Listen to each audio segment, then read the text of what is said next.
রাত তখন ঠিক 2টো।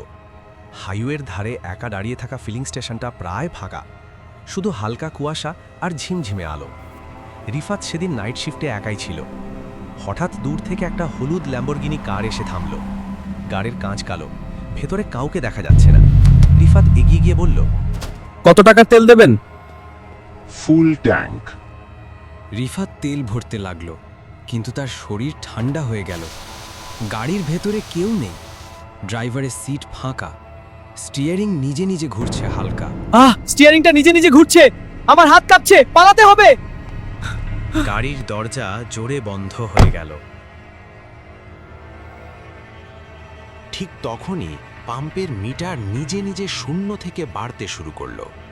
রিফাত দৌড়ে অফিস রুমে ঢুকে সিসিটিভি ফুটেজ দেখতে লাগলো।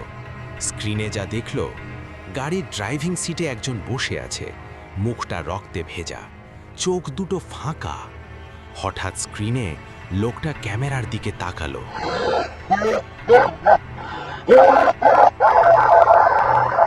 রিফাত ভয়ে চেয়ার নিয়ে অন্যর্থ সরে গেল।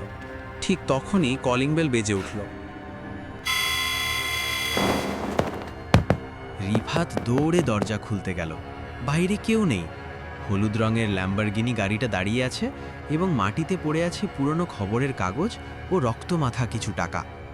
রিফাত খবরের কাগজ পড়তে শুরু করে।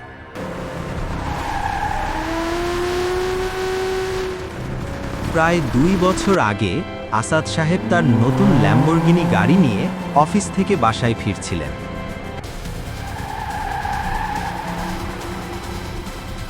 হঠাৎ তিনি দেখতে পান তার গাড়ির ফিউয়েল শেষ হয়ে আসছে। ওফ, তেল শেষ। তাড়াতাড়ি আমাকে ফিলিং স্টেশনে পৌঁছাতে হবে।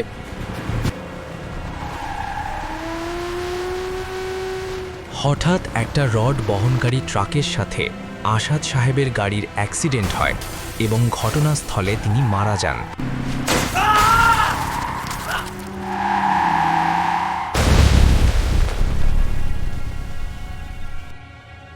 খবরের কাগজ পড়তে পড়তে রিফাত দেখে গাড়িটা নিচ থেকে স্টার্ট হলো।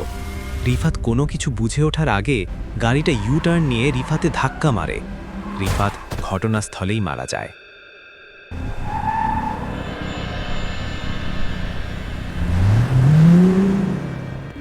ফুল ট্যাঙ্ক এখনো বাকি।